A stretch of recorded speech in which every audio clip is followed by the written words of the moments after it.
राधा स्वामी। राधा।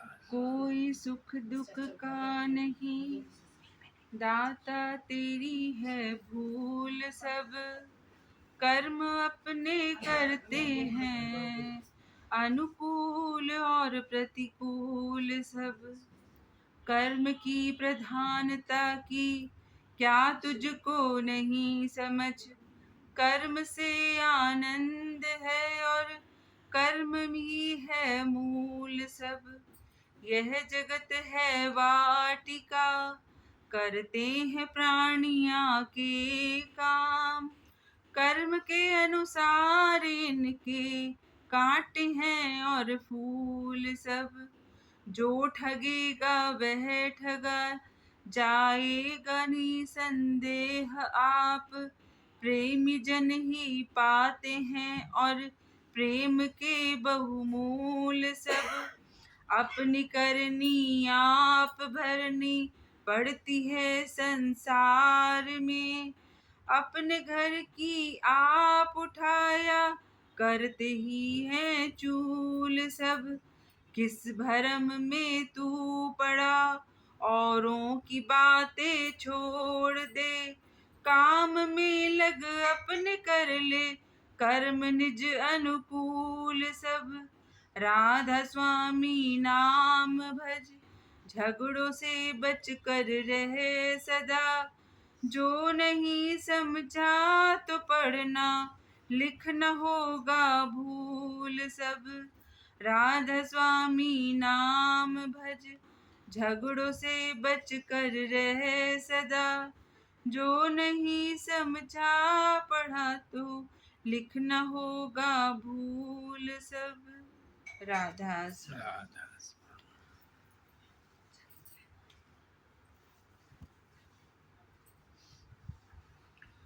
अखण्डमण्डलाकारं व्याप्तं येन चराचरं तत्पदं दर्शितं येन तस्मै श्रीगुरवे नमः।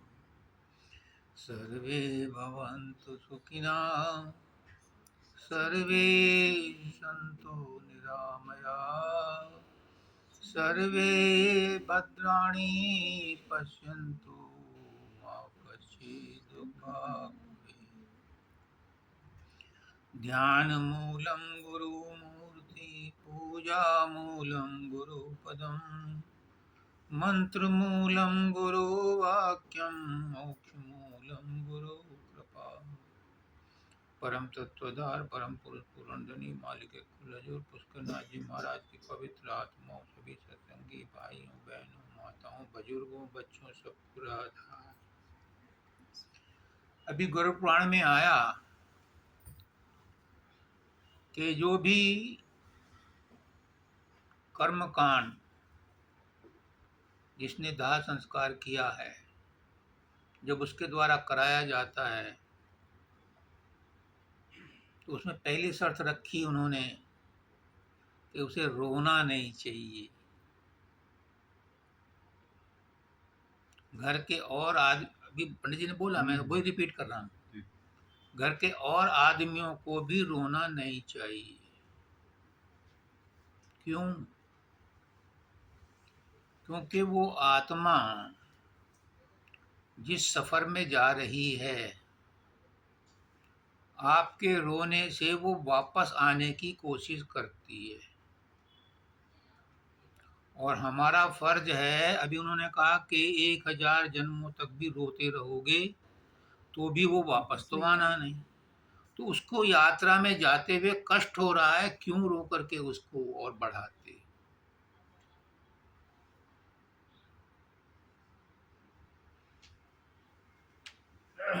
एक औरत थी,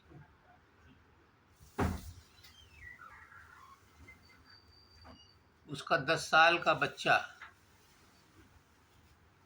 उसने पेंसिल लेने के लिए या कॉपी लेने के लिए बाजार भेजा। जैसे सड़क क्रॉस करके वो जा रहा था, किसी कार ने उसे मार दी, टक्कर मार दी, वो मर गई। और उसने कोहराम मचा दिया, इतना रोना, इतना गाली, इतना सब कुछ किया।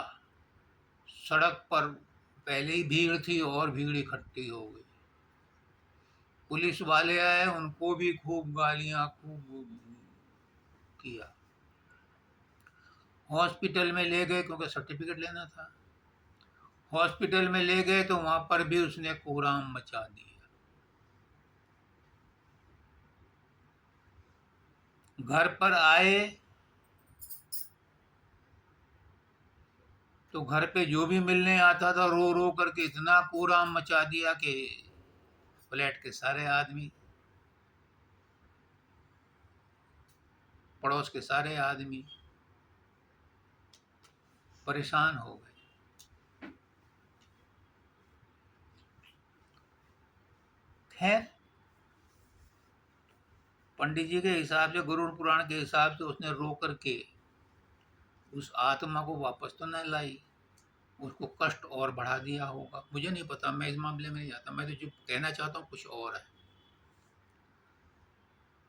कुछ दिन बाद उन्हीं परिस्थितियों में एक और पड़ोसन थी, उसका लड़का भी 10 साल का था और वो भी कैसी कॉपी लेने गया और उसका भी एक्सीडेंट हो गया और वो भी मर गया। अब उसकी जो माँ थी वो नीचे गई, जो वहाँ भीड़ खड़ी थी वहाँ से उस पुलिस आई, उसने उसको खबर किया, जो कुछ भी किया। फिर इस अस्पताल गए, अस्पताल में भी जो कार्रवाई करनी थी कर दी।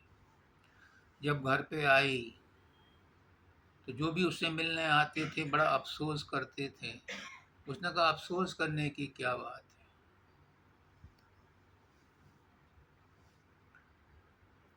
मेरे पास वो अमानत इतने दिन के लिए रखी गई थी, जिसने अमानत दी थी वो ले लिया, तो इसमें रोने की और सांत्वना देने की क्या बात है। मुझे विश्वास है कि जो आया एक दिन जाएगा। एक मुल्ला जी थे, उनके कोई औलाद नहीं थी। बुढ़ापे में किसी की दुआ से एक बच्चा पैदा हुआ। जब वो 10 साल का था उसे बहुत प्यार करते थे मियाँ बीबी, और कोई नहीं था उनका।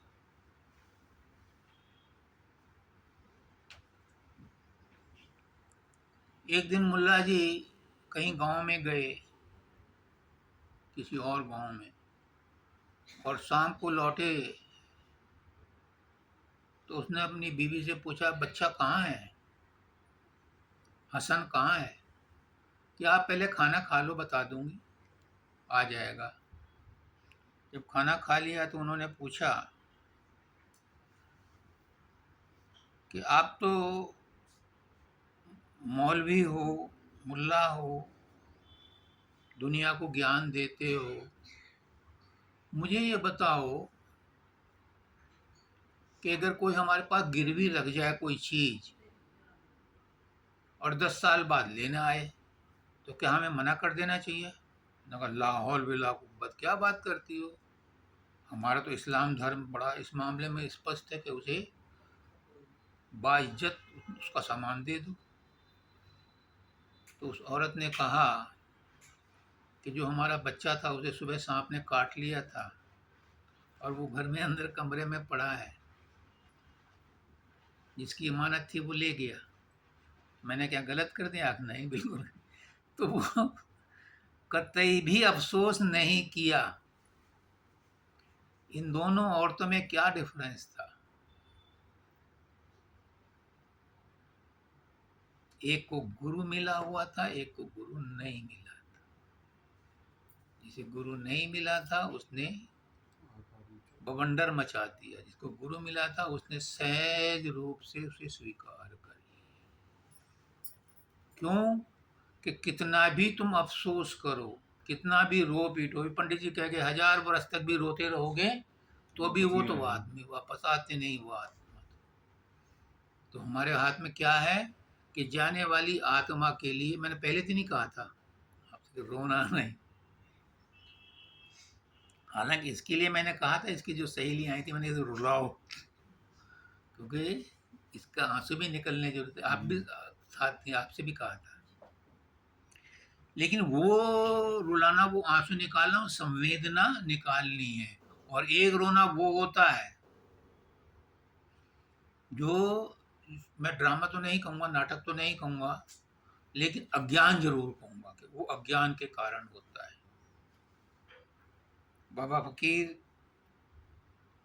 की एक बेटी की डेथ हुई तो उनकी बड़ी बेटी जब कोई रिश्तेदार आता था तो उनके साथ रोती थी, और जब कोई पड़ोसी या दूसरा मिलने वाला आता, जैसे मेरठ से आते हैं या और आते हैं, उनके सामने वो नहीं रोती थी। तो बाबा फकीर ने पूछा, बेटी तू वैसे तो बहुत रोती है उनके जब कोई मिलने आता है, और जब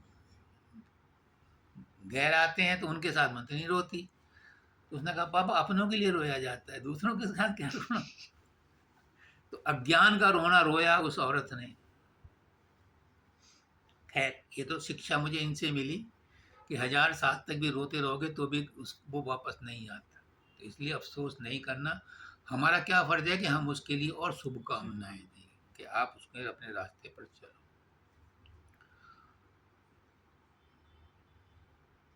हमारा जो मकसद है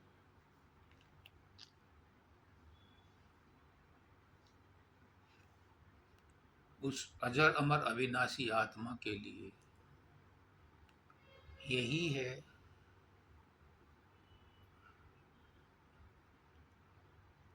कि वो अपने रास्ते पर जा रहा है,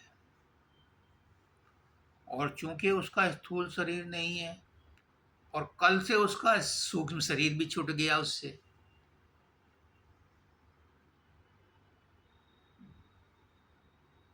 और आत्म शरीर, कारण शरीर उसका रह गया। कारण शरीर है प्रकाश। प्रकाश अपने आप में गति तो है, लाइट में स्पीड तो है, गति तो है, लेकिन उसे दिशा कौन बताए, वो किस दिशा में जाए। दिशा होनी चाहिए ना, नहीं तो तुम चक्कर काटते रहो, चल तो रहे हो, कोल्लू का बैल चलता ही है सारा दिन। अब उसे उस लिमिटेड एरिया में ही घूमना है।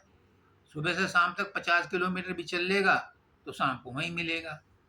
तो जो वो आत्मा अपने सफर पर निकली है, उसे डेस्टिनेशन के लिए कोई इंडिकेशन दे, सिग्नल दे, कोई साइन बोर्ड हो जिसे देख करके वो अपने रास्ते को चले। अब यहाँ तो साइन बोर्ड एक्सप्रेस वे पर तो मिल जाते हैं, छोटी सड़कों पर गांव में तो कहीं मिलते नहीं कोई साइन बोर्ड के ये गांव, ये रास्ता उस गांव को जा रहा है, ये उसको जा रहा है। बड़े बड़े सड़कों पर तो लगे मिल जाएंगे। तो वो जो आत्मा इस समय जा रही है सतलोक की तरफ, उसी सतलोक का भी अभी इन्होंने पहले दिन बताया, दूसरे दिन बताया था कि यमलोक का जो फैलाव है कई 100 योजन है। फिर बैतरणी का बहुत लंबा चौड़ा हिसाब बताया। ऐसे ही यमराज के पास जाने के लिए बहुत कई 100 योजन, कई 1000 योजन का है। तो ऐसे ही सतलोक का भी जो लंबाई चौड़ाई है स्वामी जी ने बताई है, बाबा फकीर ने कहा है कि कुछ चीजें मान के चलनी पड़ती हैं। जितना सूक्ष्म होता जाएगा उसका एरिया बढ़ता जाता है। तो सतलोक बहुत सूक्ष्मतम है तो उसका एरिया और ज्यादा बढ़ गया। तो वहां पर जाने के लिए उसे इंडिकेशन चाहिए, कोई हेल्प चाहिए, कोई साइन बोर्ड चाहिए। तो वो काम आप लोगों ने करना है जो उसके हितैषी है, कि उसके लिए शुभकामनाएं करो, या फिर गुरु करता है क्योंकि वो आत्मनिष्ठ ही है, वो उसको रास्ता बताता है।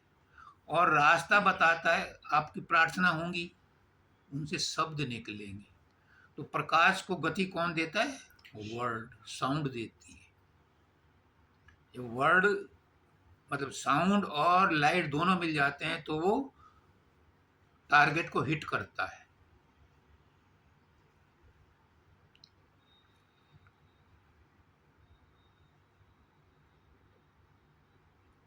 इस तरह से जो हमारी आत्मा है और सतलोक का सफर कर रही है, उसके लिए हमें रोज ही, ये भी रोज कर रहे हैं, और ये गुरु पुराण नहीं भी होता तो भी रोज के लिए कुछ ना कुछ कर्म, क्रियाकर्म और होते भी हैं, घर में भी वैसे भी होते हैं। जिनके ये नहीं होता उनके कुछ और भी कर्म होते होंगे, सभी के होते हैं, क्योंकि उसको रास्ता बताने के लिए, उसको रास्ते में खाने पीने के लिए कुछ चाहिए, और वो हितैषी ही देते हैं।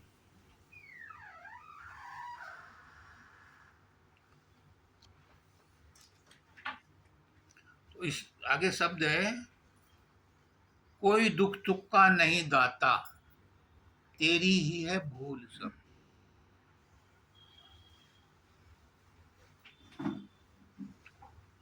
ये संसार के लिए है, और ये उस आत्मा के लिए भी है जो सफर कर रही है। ये सबके लिए है। सब इस बात से निश्चिंत हो जाओ, इस बात का निर्णय कर लो, इस बात से सहमत हो जाओ कि कोई सुख दुख का नहीं दाता, तेरी ही है भूल सब। कर्म सब करते हैं अपने अनुकूल और प्रतिकूल। हम कहते हैं कि एक बच्चा अंधा या लंगड़ा पैदा हो गया, क्यों भाई? उसने कौन सा कर्म किया था? उसे कौन से कर्म की सजा मिली? वो अपाहिज क्यों पैदा हो गया? महाराज जी का पोता था, 18 साल तक जिया, लेकिन कैसे? ब्रेन डेड था, न चलता था, न फिरता था, न बोलता था, न खाता था, बस सांस लेता था और आंख पटर पटर करता था, सिर्फ यही काम था। 18 साल। उसका क्या कसूर था? कौन सा कर्म किया था उसने? अपने आप से पूछता हूं, मुझे हक है अपने आप से पूछने का। अब मत पूछो, मैं पूछता हूं अपने आप से। तो उसका जवाब आता है कि ये जीवन आज ही शुरू नहीं हुआ है, ये जीवन तो अरबों खरबों जन्मों से चला आ रहा है। आज तो उसने कपड़े बदले हैं, आज व्हाइट नहीं मिले तो हमने ये पहन लिए। गर्मी आएंगी इनको भी हटा देंगे, गर्म कपड़े पहन, सर्दी आएंगी तो गर्म कपड़े पहन लेंगे। तो ये जीवन आज का ही नहीं है। आज जो हम भुगत रहे हैं ये आज के कर्म नहीं है, ये तो लाइन में लग रहे हैं। हजारों साल, हजारों जन्मों के बाद मिलेंगे इनका फल। तो अभी तो हम पुराने कर्मों को भुगत रहे हैं। उसने पूछा, भीष्म पितामह ने अर्जुन से कृष्ण भगवान से, कि मैंने इस जन्म में क्या पिछले 100 जन्मों में कोई ऐसा कर्म नहीं किया कि मैं इस हालत में पड़ा हूं। हालांकि मुझे इच्छा मृत्यु का वरदान है, लेकिन मुझे भी पूछने का हक है कि मुझे यह दर्द क्यों हुआ। कृष्ण भगवान ने कहा कि आपको सब ज्ञान है, लेकिन 100 वर्ष का ही ज्ञान आपने पे अपना खोला है। एक्सटेंशन और खोल लो इसकी विंडो की। 106 जन्म में जब वो गया तो पता चला कि उसने एक सांप को झाड़ी से मारा था, कांटों वाली झाड़ी से। उसका फल 106 जन्म के बाद मिला। तो हर एक को पूछने का हक है, क्यों इतनी बीमारियां थी उसे? वो इस जन्म के कर्म नहीं थे। हर एक आदमी क्वेश्चन कर सकता है कि फिर गुरु किस बात की दवा है, किस मर्ज की दवा है? क्यों नहीं काट दिए उसके कर्म? ये कहते हैं, कोई सुख दुख का नहीं दाता, तेरी ही है भूल सब। कर्म करते हैं सब अपने अनुकूल और प्रतिकूल। परमात्मा क्या, परमात्मा का बाप भी आए, तुम्हारे कर्मों को कोई नहीं काट सकता। जो कर्म किए हैं वो भुगतने पड़ेंगे, क्योंकि तुमने किए हैं, तुम्हें ही भुगतने पड़ेंगे। कोई चाहे कि मैं किसी के कर्म ले लूं, अपने बेटे को अच्छे कर्म दे दूं, नहीं दे सकते। हाँ, गुरु कर सकता है, लेकिन गुरु को भुगतना पड़ेगा अपने शरीर में। तांत्रिक टाल देते हैं, लेकिन वो कर्म टलते हैं, मिटते नहीं, दोबारा दूसरे जन्म में दुगने वेग से आते हैं, प्रचंड वेग से आते हैं। कर्म तो सबको भोगने पड़ते हैं, पर गुरु काट देता है। कैसे बताऊं? गुरु उसकी सोच बदल देता, तूने कर्म किया ही नहीं, तू भुगत ही नहीं रहा। अर्जुन पूछता है, if I am not the doer who is? Gita में पूछता है, अगर मैंने कर्म नहीं किया तो किसने किया? मैं तो देख रहा हूं, मैं कर रहा हूं, मैं मार रहा हूं, वो मेरे तीर से मरा है। तुम कह रहे हो मैंने कर्म ही नहीं किया, तो किसने किया? और पूछ भी किससे रहा है? जो गुरुओं का गुरु श्री कृष्ण है। तो उसने कहा, श्री कृष्ण भगवान ने कहा कि अर्जुन, ये कर्म तू नहीं कर रहा, ये तो प्रकृति के द्वारा 5 तत्व और 3 गुण मिल करके केमिकल रिएक्शन हो रहा है, और तू मन में बैठा हुआ सोच रहा है कि बे ये कर्म मैं कर रहा हूं, मैं मार रहा हूं। ये तो सब पहले मरे पड़े हैं। जब उसको 11वें अध्याय में अपना विराट रूप दिखाया तो उसने दिखा दिया कि ये तो पहले मरे पड़े हैं, तू तो निमित्त मात्र है, तू नहीं लड़ेगा तो भी मरे तो पड़े ही हैं।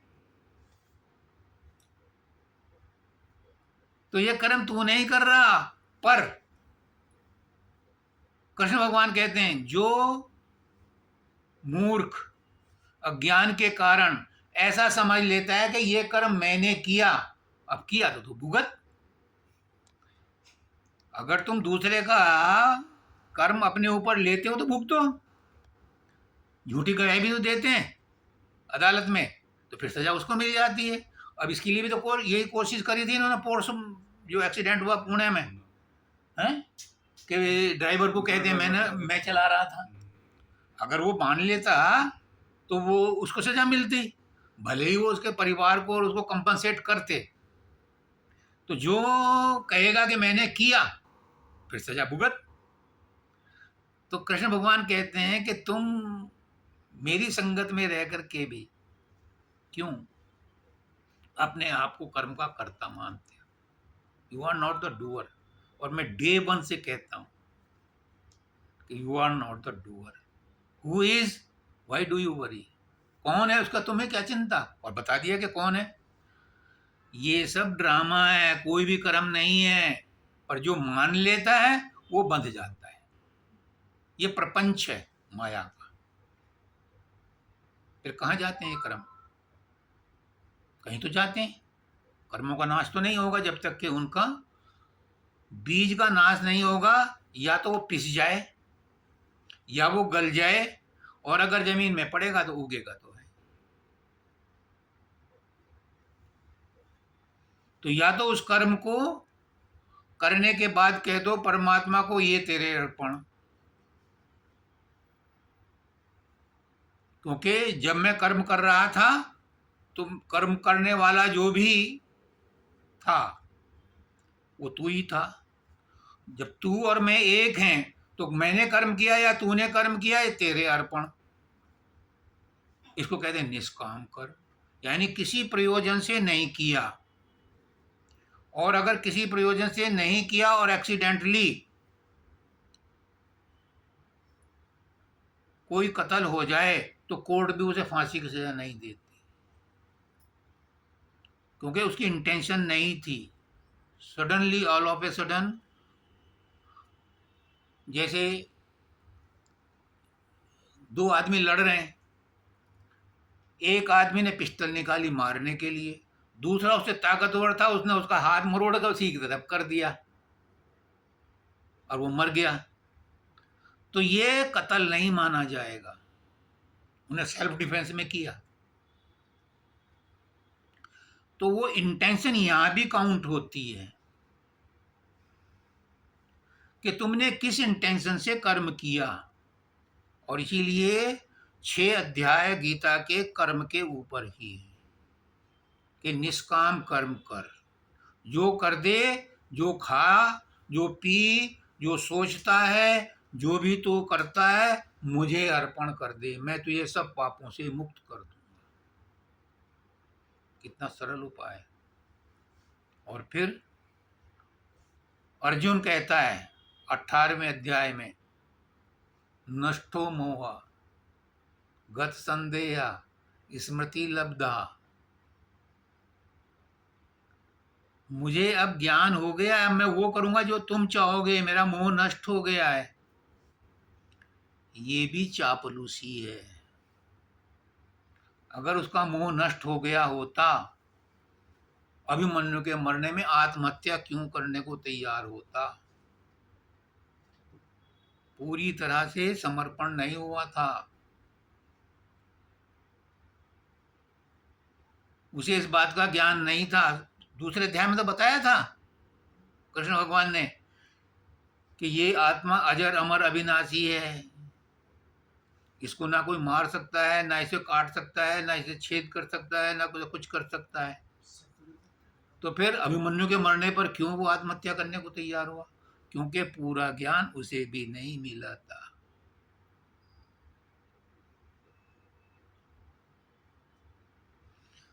कहते हैं कर्म करते हैं सब अपने अनुकूल और प्रतिकूल सब। ये हमारे कर्म हैं, ये अनुकूल करें या प्रतिकूल करें। अभी तो हम पुराने जन्मों के कर्मों का हिसाब किताब चुकता कर रहे हैं। इस जन्म के कर्म तो आगे कभी लंबे उसमें दौर में कहीं काम आएंगे, तब जब इनका नंबर आएगा, जब पक जाएंगे। अभी तो पुराने फसल है। गांव में बड़ी बड़ी टंकियां होती थी अनाज भरने के लिए। गेहूं की फसल आई, गेहूं भर दिए, उड़द की फसल आई, उड़द भर दिए, मूंग की फसल आई, मूंग भर दी, मक्का की फसल आई, मक्का भर दी, धान की फसल आई, चावल भर दिए।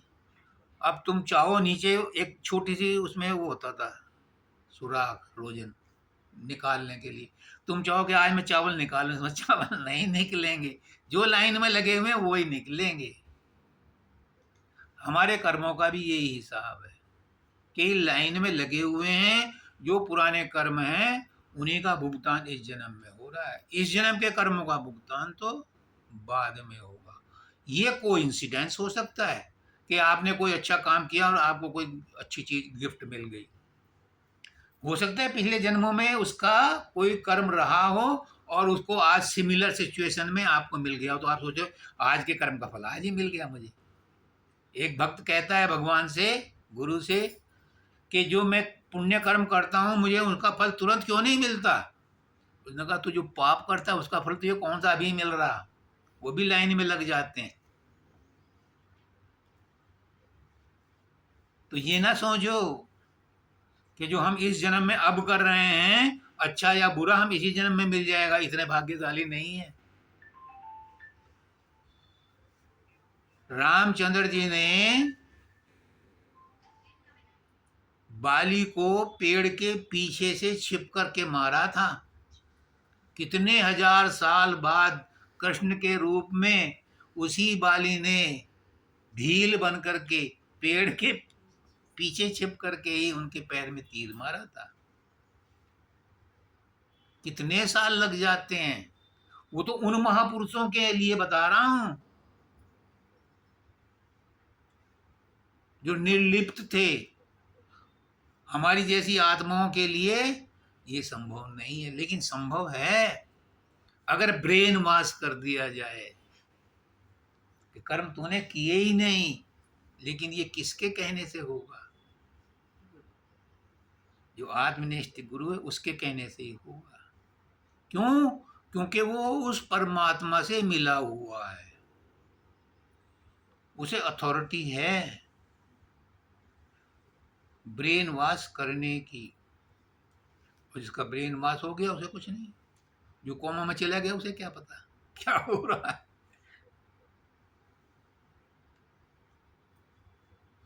आगे कहते हैं कर्म से आनंद है और कर्म में ही है सूल सब, बिना कर्म किए तो रह नहीं सकते। तुम चाहो मैं कर्म ही नहीं करता। अर्जुन ने कहा मैं तो भीख मांग करके गुजारा कर लूंगा, जंगलों में जाऊंगा। कृष्ण भगवान ने कहा कि तू अगर जंगल में चला गया, तू है छत्री, तू फिर भी सोचता रहेगा मेरे बेटे मार युद्ध में क्या कर रहे होंगे। जो तेरी बदनामी होगी वो तो अलग है, लेकिन तेरा मन वहीं कहाँ तुझे चैन से बैठने देगा। तेरा जो संस्कार है वो तुझे कहाँ बैठने देगा। वो तो युद्ध के बारे में सोचा है तुमको, तो पैदा ही युद्ध के लिए हुआ है। तो अपनी प्रवृत्ति को कहाँ ले जाओगे। पेट तो साथ जाएगा, जहां पेट जाएगा वहीं संसार जाएगा। यहाँ कमा के खाते हो, वहां मांग के खाओगे। साधु क्या करते हैं, मांग के खाते हैं। रोटी तो खानी पड़ेगी। अच्छी गृहस्थी को छोड़ के कोई साधु हो जाए तो किस बात का साधु, जो साधना करे। महात्मा बुद्ध की पत्नी ने जब 12 साल बाद भिक्षा मांगने आए,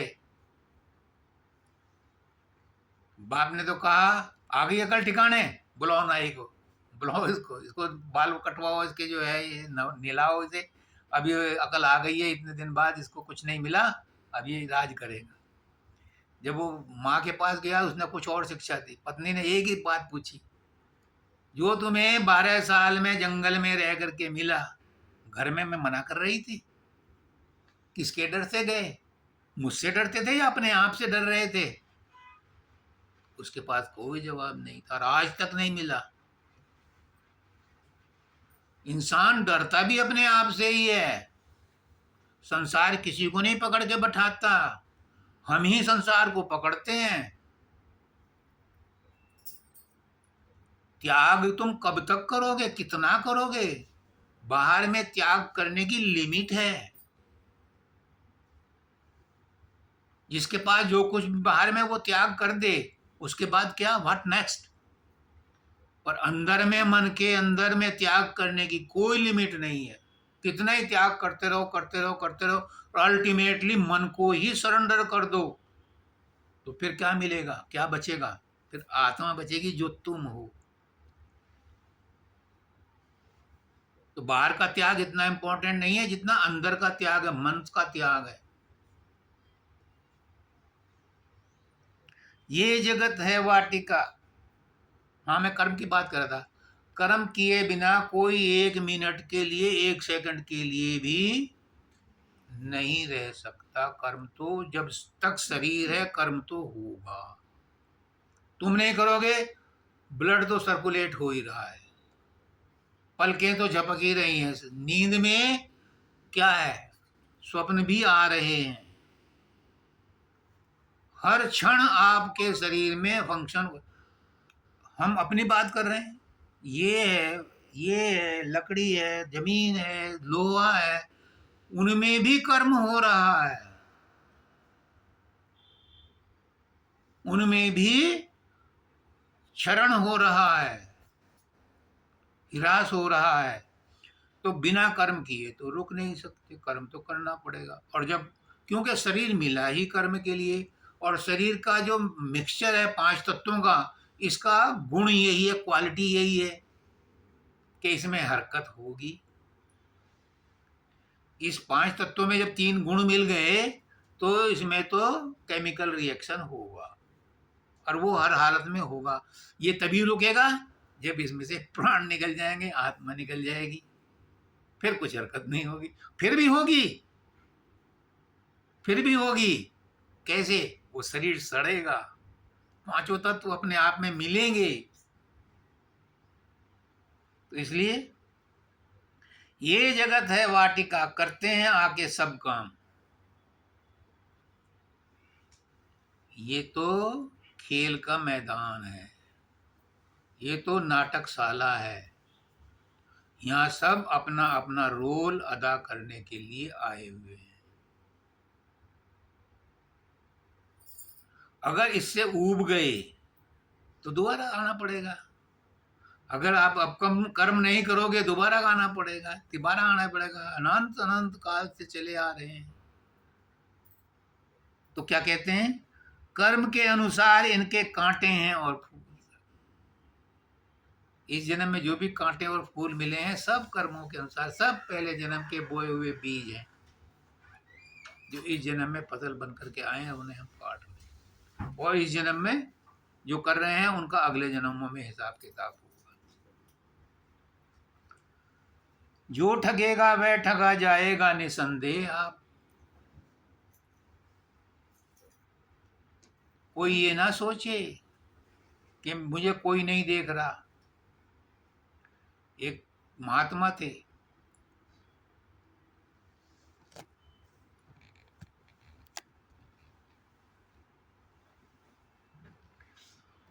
उन्होंने अपने 2 शिष्यों को 2 कबूतर दिए और कहा इनको ऐसी जगह मार के लाओ जहां कोई ना देख रहा हो। एक लड़का था, वो दीवार के पीछे गया, इधर उधर देखा, उनने उसको मार दिया। और दूसरा शाम तक घूमता रहा और शाम को वो जिंदाई कबूतर लाया। उसने कहा क्या हुआ? अब गुरुदेव जहां भी इसे मारता था वहां आप खड़े मिलते थे या मैं था, मुझे कोई ऐसी जगह ही ना मिली जहाँ कोई ना हो। और आपकी शर्त थी ऐसी जगह मारना जहाँ कोई ना हो।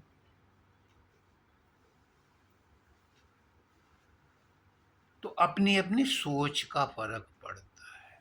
कहाँ नहीं है वो, कहाँ है ईश्वर, किसमें है ईश्वर? पहले दिन का यही शब्द था, सब जगह है वो। किससे चोरी करते हो, किसको ठग रहे हो, किसको थप्पड़ मार रहे हो, किसको बुरा कह रहे हो, किसे गाली दे रहे हो? अपने आप को ही कह रहे हो, अपने परमात्मा को ही कह रहे हो। सबके अंदर परमात्मा, सब कहते हैं कि सबके अंदर परमात्मा है। फिर क्यों बिलीव नहीं करते, क्यों दूसरे में कमी निकालते? परमात्मा में कमी निकाल करके क्या फिर परमात्मा से आशीर्वाद ले लोगे, अधिकारी बन जाओगे? या तो कहना छोड़ दो कि सबके अंदर परमात्मा है। कहते सब हैं, जानता कोई नहीं, मानता कोई। और गुरु यही कहता है कि जो तत्व तुम्हारे अंदर है वही मेरे अंदर है, वही सबके अंदर है। पहले अपने आप को जान लो, तब तुम्हें दूसरे के अंदर वो परमात्मा दिखाई देगा। तब तक फिर भाई बहन बाप बेटी दिखाई नहीं देंगे, फिर एक परमात्मा। ये तो आउटर कवर है, पैकेजिंग है। अलग अलग कंपनी अलग अलग पैकेट में पैक पैक पैक करके सामान भेजती हैं। ये तो पैकेजिंग है। जो हमारी बॉडी है, ये हम थोड़ा ना है, हम शरीर थोड़ा ही है। हम मन भी नहीं है, सूक्ष्म शरीर भी नहीं है, हम कारण शरीर भी नहीं है, हम आत्मा भी नहीं है, हम परमात्मा हैं। क्योंकि परमात्मा हमारे बिना नहीं रह सकता और हम परमात्मा के बिना नहीं रह सकते। सूरज की किरण ये दिखाई दे रही हैं, ये किरण यहीं तक सीमित नहीं है, ये अपने भंडार सूरज में जुड़ी हुई हैं। उससे अलग कोई नहीं कर सकता इन्हें। हम सोलर सिस्टम लेकर के सोलर पैनल पर इनकी गर्मी और इनका ऊर्जा इकट्ठी कर सकते हैं, लेकिन किरणों को नहीं कैद कर सकते। आत्मा से आप काम ले सकते हो, किसी भी रूप में ले लो, लेकिन आत्मा को कैद नहीं कर सकते। ये जो कैद कर रखा है ये हमारा अज्ञान है।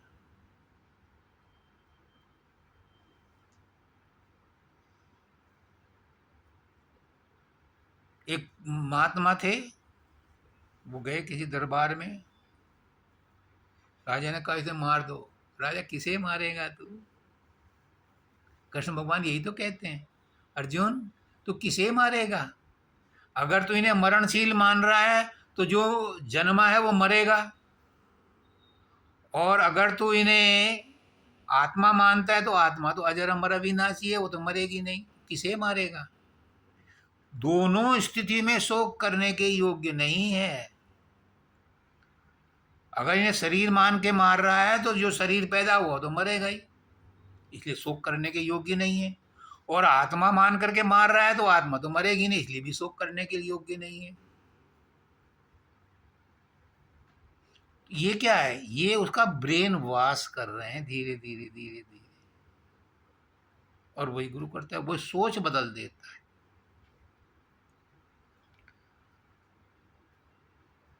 प्रेमी जन ही पाते हैं प्रेम के बहुमूल सब।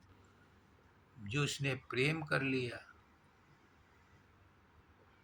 उसे कोई गैर दिखाई नहीं देता।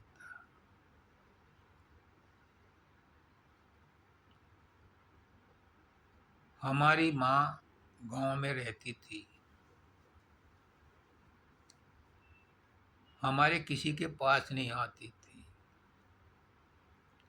वहां पर एक बढ़ई की, जो बढ़न बोलते हैं, वो भी ऐसी स्थिति में विडो थी। उसने उसे कहा कि तू अपना घर छोड़ के मेरे साथ आ जा, यानी माँ ने उसको अपने साथ रख लिया और उसकी सेवा करती थी, क्योंकि उसका कोई भी नहीं था। हमारी माँ के तो हम 4 बच्चे थे, 3 लड़कियां थी, उसका कोई भी नहीं था। उन्होंने उन्हें घर में रख लिया और उसकी सेवा करी। जब वो खत्म हो गई, गुजर गई, तब माँ ने इधर उधर आने जाने की सोची। क्यों? उसे सबके अंदर परमात्मा दिखाई देता था। जाने के दिन मैं तो टिहरी में था, बड़े मतलब रुड़की वाले भाई साहब के पास वो रहती थी। आज मैं रोटी बना के खिलाऊंगी, और सबको रोटी बना के खिलाई, और अंत में खांसी आई, उल्टी हुई, जय सिया राम, राम राम सत्य है।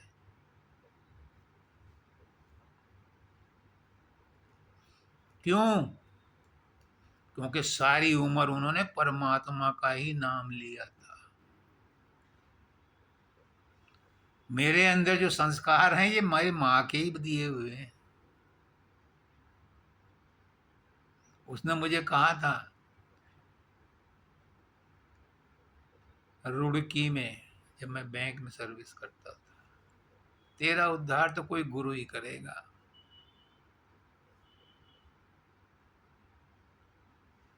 और फिर मुझे गुरु मिला और गुरु ने मेरा उद्धार किया। अपनी करनी आप भरनी पड़ती है संसार में, वही मैं पहले से कहता चला रहा हूं। तुम्हारी करनी कोई और नहीं भर सकता, कोई नहीं भर सकता। इसलिए जो पिछले जन्मों में किया है उस पर तो कोई कंट्रोल नहीं है। उसे तो अनडू नहीं कर सकते, उसे तो डिलीट नहीं कर सकते। कुछ फाइलें ऐसी होती हैं वृंदा, उन्हें डिलीट नहीं किया जा सकता। होती ना कुछ फाइलें, तो जो प्रारब्ध है उसे तो डिलीट नहीं किया जा सकता, लेकिन गुरु संचित कर्मों में माचिस लगा देता है, ताकि संचित कर्म अगले जन्मों में प्रारब्ध बन के आए ही ना। और इस जन्म में ऐसे कर्म करो कि नए कर्म बने ना, यानी प्रारब्ध कर्मों को खुशी खुशी भोग लो। अगर कोई दुख दे रहा है तो उसे धन्यवाद दो, हे मालिक तेरा शुक्रिया। मैंने कपिला जी की वाइफ को बोला, सुन रहे होंगे, अब कल को सुनेंगे इसे।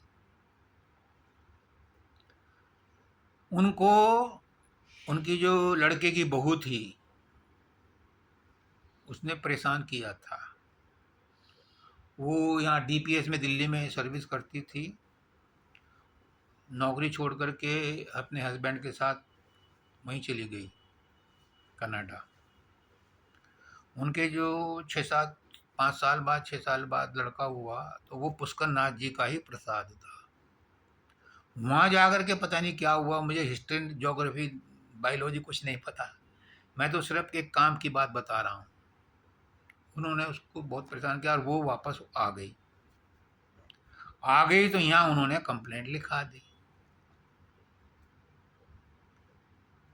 अब कुदरत की मौज जैसी चाहती है, जो कर्म कर रहे हैं वो तो भुगतने पड़ेंगे। इस जन्म के थोड़ा, ये पुराने जन्मों के हैं। अब वो छोटे भाई की शादी में आया तो उसे रेड सिग्नल था, कैच कर ली उसकी इमेज और पकड़ लिया। 2-3 साल वो तो रेड, मतलब वो तो सिग्नल तो हमेशा के लिए रहता होगा जब तक वो कैंसिल ना करे कोई। उसे एयरपोर्ट पर पकड़ पकड़ लिया। खैर, जहाँ एक्सीडेंट होता है वहाँ एम्बुलेंस भी पीछे से आ जाती है।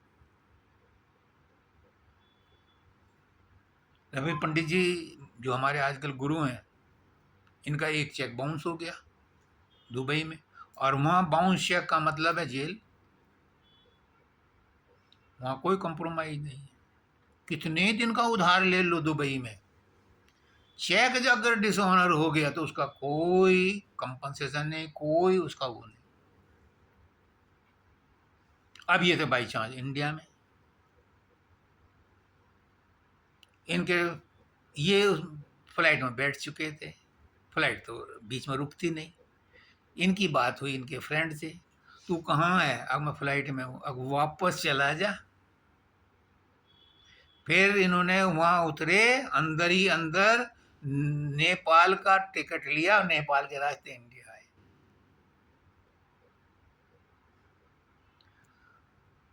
घटना घटती है, लेकिन गुरु के बताए रास्ते पर चलने से वो सूली का सूल बन जाता है। घटना तो घटेगी, चोट तो लगेगी, लेकिन कत्ल होने के बजाय छोटी सी चोट से काम हो जाएगा।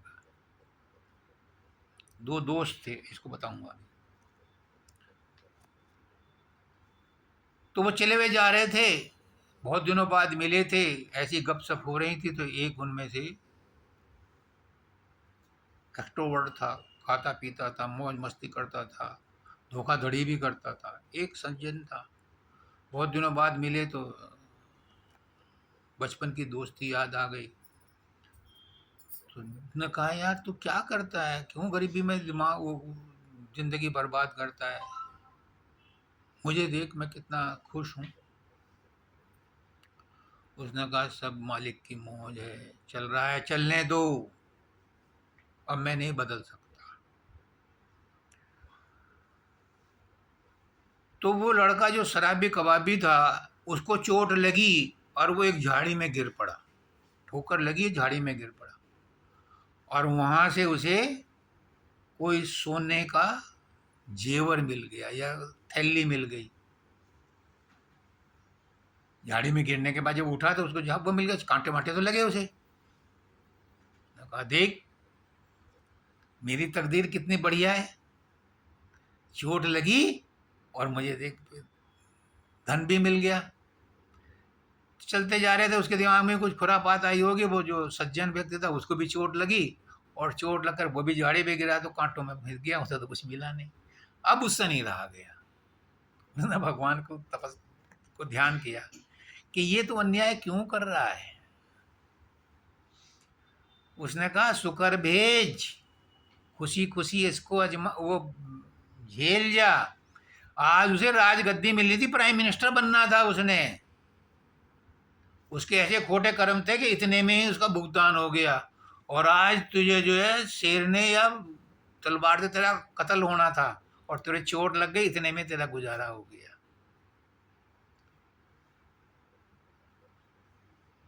तो कहते हैं,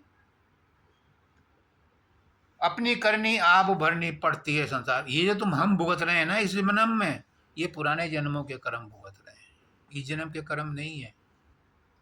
इस जन्म के कर्म के बारे में कौन बताता है? जो बताता है उसे पता नहीं, और जिसे पता है वो बताता नहीं।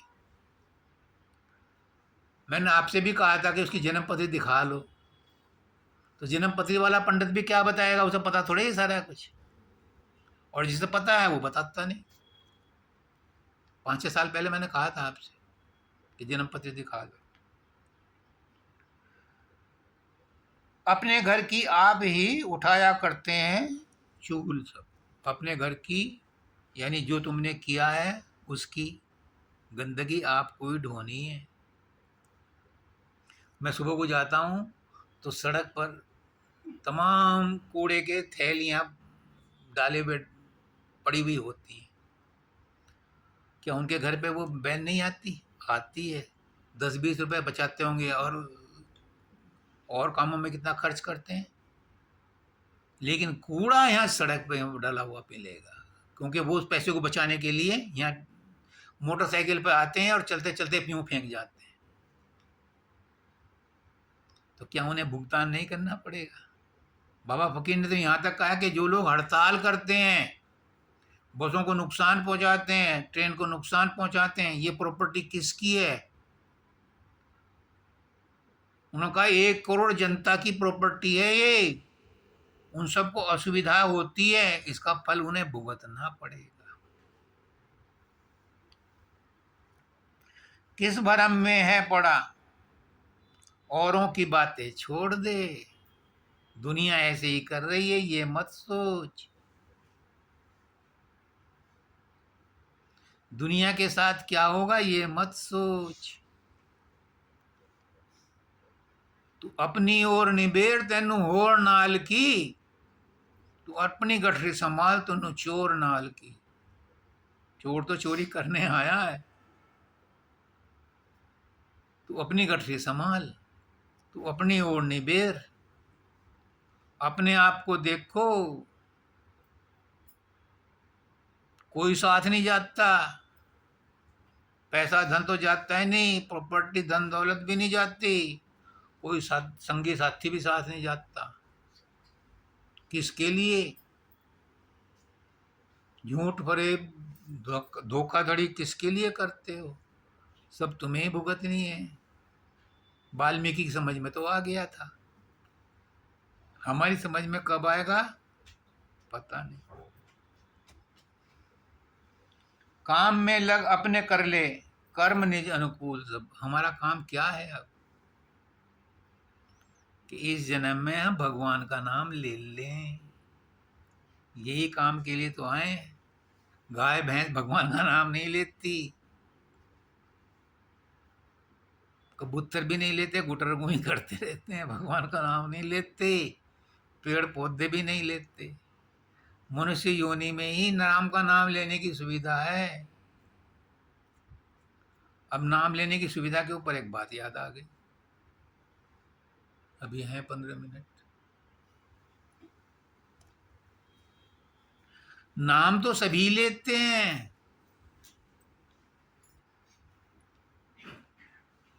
चाहे लड़के का नाम लो, पत्नी का नाम लो, दोस्त का नाम लो। टेलीफोन भी नाम है, व्हाट्सएप भी नाम है, हर चीज नाम है। नाम तो सभी लेते हैं, लेकिन जिस नाम से हमारी आत्मिक उन्नति हो वो नाम लो तो फायदा है। अब नाम भी 2 तरह के हैं, एक वर्णात्मक, एक ध्वनात्मक। वर्णात्मक नाम तो हर धर्म में हर आदमी लेता है और जपता है। हिंदुओं में 90% आदमी गायत्री मंत्र को पढ़ते हैं, 10% नहीं पढ़ते हूँ। जैसे जैनी नहीं पढ़ते हूँ, पढ़ते हैं जैनी भी, बौद्ध वाले नहीं पढ़ते हूँ। ओम एड़म लगा के पढ़ते हैं। अच्छा, वो ओम लगा कर, कोई बात नहीं। दादा दयाल कहते हैं कि गायत्री मंत्र जपने का नहीं, क्रिया करने का मंत्र है। उस सविता को अपने अंदर प्रकट करो, वो हमारी बुद्धि को प्रेरक बनेगा, प्रेरणा देगा। अपने अंदर सविता यानी सूर्य यानी प्रकाश प्रकट करो।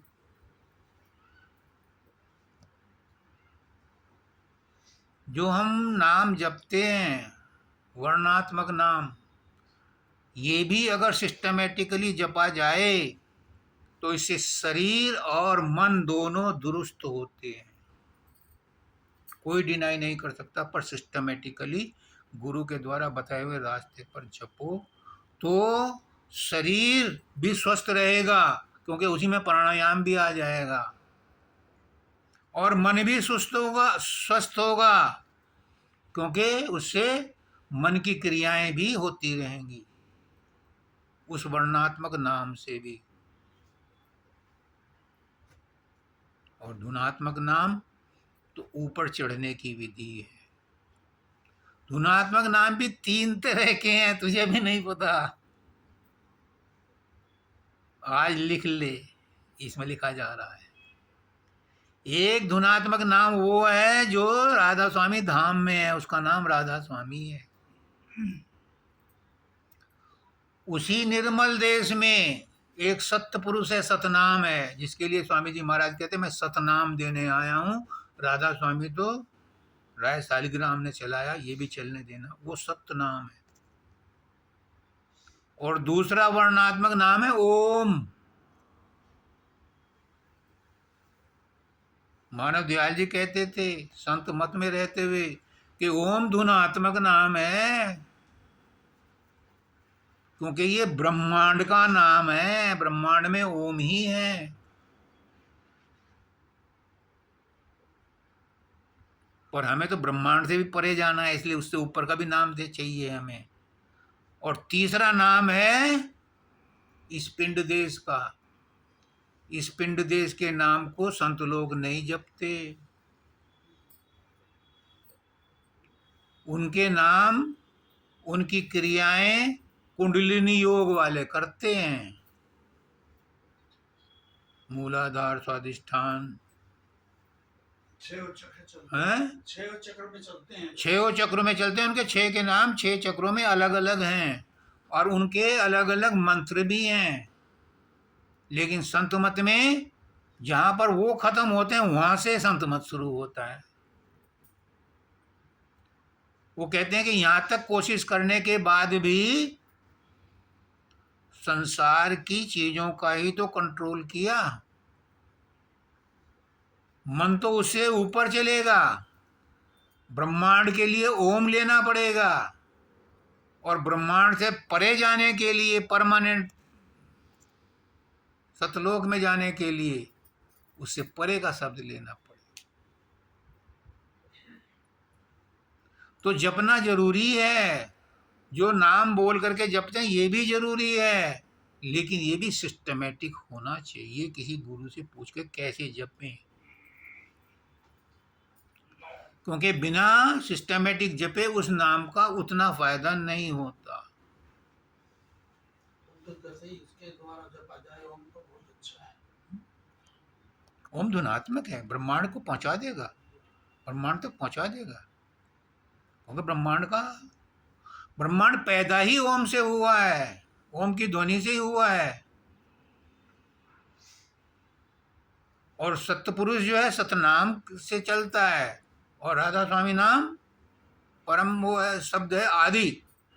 आदि शब्द, राधा आदि सूरत का नाम, स्वामी आदि शब्द पहचान।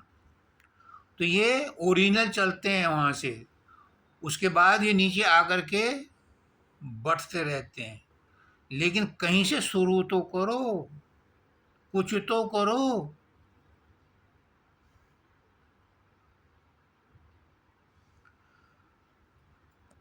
झगड़ों से बचकर रहे सदा। अगर दूसरों में कमियां देखते रहे तो अपनी तरक्की नहीं होगी। अपने क्या कर्म पहले से कम खराब हैं, जो औरों की याद करके उनके कर्म भी अपने सिर पर ले रहे हो। एक बात मोटी सी समझ लो, जिसके बारे में तुम बुरा सोच रहे हो उसकी बुराइयों को तुम खुद ओन कर रहे हो, वो उससे रिलीज हो जाएगा।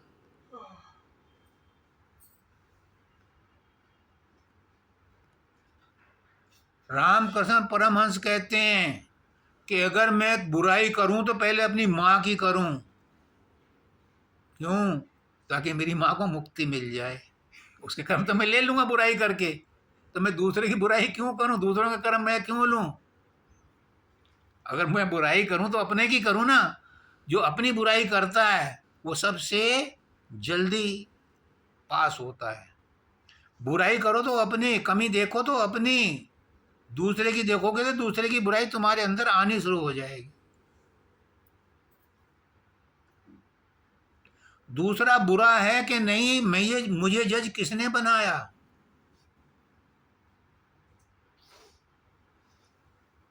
मैं किसी को बुरा किस बेस पर कह दूं? अदालत भी जब किसी को सजा देती है तो दोनों पक्षों को सुनती है, और मैं अपने एक विम्स एंड फैंसी में आकर के कहता हूं वो खराब है। तो मैंने खराब कहने से ही मेरे अंदर खराबी पैदा हो गई, मेरे अंदर तो रोग पैदा हो ही गया, मेरा मन तो खराब हो ही गया। वो खराब है या कि नहीं? तुम किसी के बारे में बुरा सोचते हो, उसका बुरा होगा कि नहीं वो उसके भाग्य में लिखा है, पर तुमने उसके बारे में बुरा सोच करके उसका बुरा हो जाए, उसका नुकसान हो जाए, उसका एक्सीडेंट हो जाए, तुमने अपना मन खराब कर लिया। उसका बुरा हो या ना हो उसके भाग्य में लिखा होगा तो होगा। कहते हैं हमारे गांव में, कौवों के कोसने से बैल नहीं मरा करते। बैल की जब मृत्यु होगी तो यार अपनी मृत्यु में मरेगा, कौवों को कोसने से होता। तो दूसरों को नुकसान हो या ना हो उसके भाग्य में होगा तो नुकसान होगा, पर हमने अपना बुरा कर लिया, हमने अपना बुराई सोच करके अपने अंदर बुराई का बीज पैदा कर लिया। जो नहीं समझा तो लिखना पढ़ना होगा धूल सब। अगर नहीं समझे तो मेरी बकवास भी बकवास ही सब बेकार हो गया, है। सब चीज बेकार हो गई। सब बेकार है कि नहीं समझे तो। समझना तुमने, कोई समझा नहीं सकता तुम्हें, ये विवेकानंद कहते हैं। तुम्हें कोई नहीं समझा सकता, तुम खुद समझोगे तो समझोगे। दूसरा बता सकता है, रास्ता बता सकता है, मंत्र बता सकता है, पथ बता सकता है, तरकीब बता सकता है, लेकिन करना तुम्हें पड़ेगा, चलना तुम्हें पड़ेगा। तो ये आपके ऊपर निर्भर है कि आप कब संभलो। अभी समझ जाओ तो ठीक है, वरना तो बेकार है। फिर 84 तैयार है, टिकट सबके रिजर्व्ड हैं। टिकट कैंसिल सिर्फ गुरु के काउंटर पर ही होता है रिटर्न टिकट, वरना तो सब कंफर्म टिकट की बात करते हैं। सबको राधा स्वामी।